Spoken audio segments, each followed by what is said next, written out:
मंडळी, बीड जिल्ह्यातील केज तालुक्यामध्ये घडलेली दुःखद घटना. यामध्ये विलास घुले नावाच्या तरुणाची झालेली निर्गुणपणे हत्या. उमेश माने याला मारायला आलेले मारेकरी आरोपी उमेश मानेला सोडून दिलं आणि विलास घुलेलाच मारहाण सुरू केली आणि जीव घेतला. नेमकं विलास घुले भांडण सोडवायला का गेला? काय संबंध होता उमेश माने याच्याशी?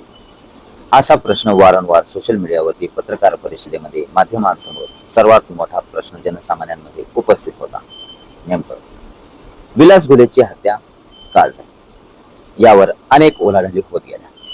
राजकीय वर्तुळामध्ये देखील घडामोडी होत गेल्या, आरोप प्रत्यारोप होत गेले.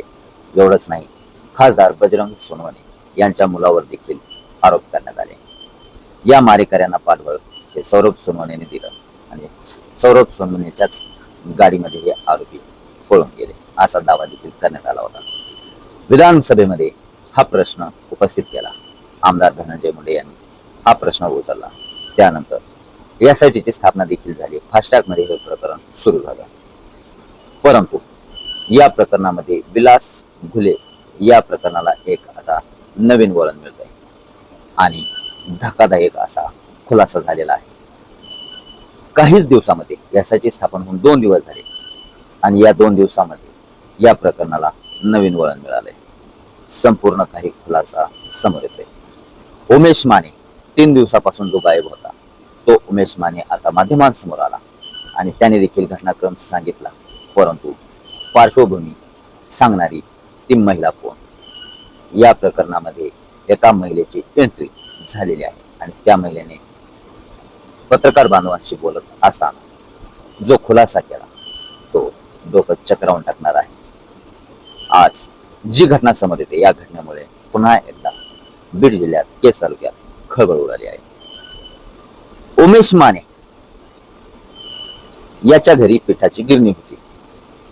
उमेश मानेच्या घरी पिठाची गिरणी असल्यामुळे ती महिला दळण घेण्यासाठी, दळून आणण्यासाठी उमेश मानेच्या घरी यायची. येणं जाणं वारंवार होत असल्यामुळे त्या ठिकाणी ओळख पाळख चांगली झाली आणि उमेश मानेने मला दळण आतमध्ये आहे, घेऊन जा असं म्हटला आणि मी दळण आणायला आतमध्ये गेले. आता हा जबाब त्या महिलेचा आहे जो मी आता तुम्हाला संपूर्ण घटनाक्रम सांगतो. मी दळण आणायला आतमध्ये गेले त्यावेळेला उमेश माने माझ्या पाठीमागून आला आणि त्याने दरवाजा आतमधून कडी लावून घेतली आणि त्याने गुपचूप मोबाईल मध्ये व्हिडिओ सुरू केला होता. तुम्हाला माहिती नव्हता आणि माझ्यासोबत त्याने बळजबरीने त्या ठिकाणी अत्याचार केला. तो व्हिडिओ शूट केला. वारंवार तुम्हाला धमकी देऊ लागला आणि वारंवार त्यांनी माझ्यावर अत्याचार केला.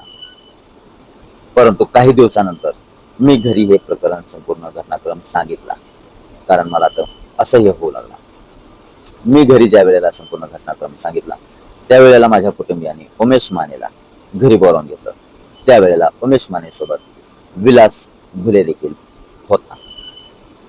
घरी हे प्रकरण मिटवून घेत असताना आम्ही गुन्हा दाखल करण्यासाठी निघालो होतो. त्यावेळेला विलास घुले, उमेश माने आणि रमेश घुले हे 3 जण आमच्या घरी आले. आमच्या घरी आल्याच्या नंतर हे प्रकरण आम्ही मिटवून घेतलं आणि जिकडे तिकडे संपूर्ण चर्चा नाहीशी केली. परंतु रमेश घुलेने देखील सांगितलं होतं की इथून पुढे जर उमेश मानेने, विलास घुलेने तुम्हाला त्रास दिला तर मी त्यांचे तंगडे तोडीन. रमेश घुले विलास घुलेचे बंधू. 1 वर्ष उलटून गेलं, परंतु या 1 वर्षाच्या कालावधीमध्ये त्या महिलेला सासरच्यांनी नांदवायला नकार दिला. कारण तुझं चालचलन बरोबर नाहीये, तू परपुरुषांसोबत गैरवर्तन केलंस, मी तुला नांदू शकत नाही असं पती म्हटला आणि तिला माहेरी पाठवून देण्यात आलं. माहेरी गेल्याच्या नंतर तिकडे देखील 5-6 महिने, 1 वर्ष उलटून गेलं आणि पुन्हा ते फोटो, ते व्हिडिओ घेऊन त्या महिलेच्या माहेरापर्यंत पोहोचले उमेश घुले माने आणि उमेश माने सोबत विलास घुले. उमेश मानेने त्या ठिकाणी मला धमक्या द्यायला सुरुवात केली. विलास घुले हा फक्त सोबतच होता. उमेश मानेने मला धमक्या द्यायला सुरुवात केली. मला धमक्या द्यायचा की तुझ्या मुलाला, तुझ्या पतीला, तुझ्या सासरच्यांना जीव मारून टाकेल. माझ्यासोबत पहिल्यासारखे संबंध ठेव, नाहीतर मी सोशल मीडियावरती तुझे हे व्हिडिओ फोटो व्हायरल करेल, असं म्हणून तो धमकी द्यायचा. आणि त्यावेळेला देखील मी त्या भीतीपोटी बळी पडले आणि माझ्यासोबत त्या ठिकाणी देखील अत्याचार करण्यात आला. पुन्हा काही दिवसानंतर महिला आयोगाच्या दारी मी गेले न्याय मागण्यासाठी. आमच्या पती पत्नीमध्ये वारंवार भांडण होत होतं, ते मिटलं होतं.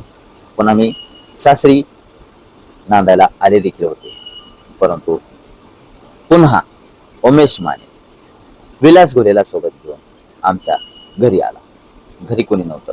त्या ठिकाणी देखील आम्हाला धमकी देऊन, मला धमकी देऊन त्या ठिकाणी देखील अत्याचार करण्यासाठी, संबंध बनवण्यासाठी बळजबरी करत होता. मी नकार देत होते.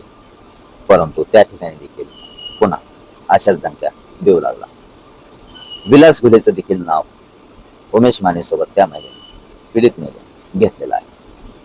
परंतु विलास घुले याच्यावर केलेले आरोप हे खरे आहेत का, याची पडताळणी होईल.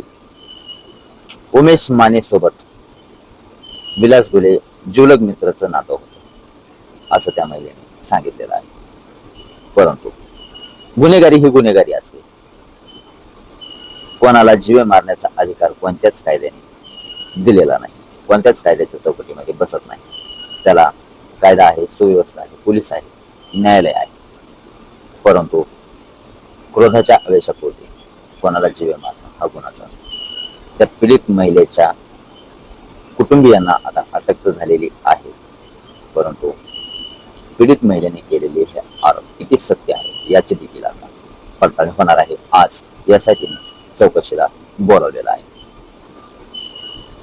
उमेश मानेचे आणि त्या महिलेचे हे संपूर्ण तिने केलेले, त्या महिलेने आरोप समोर आले.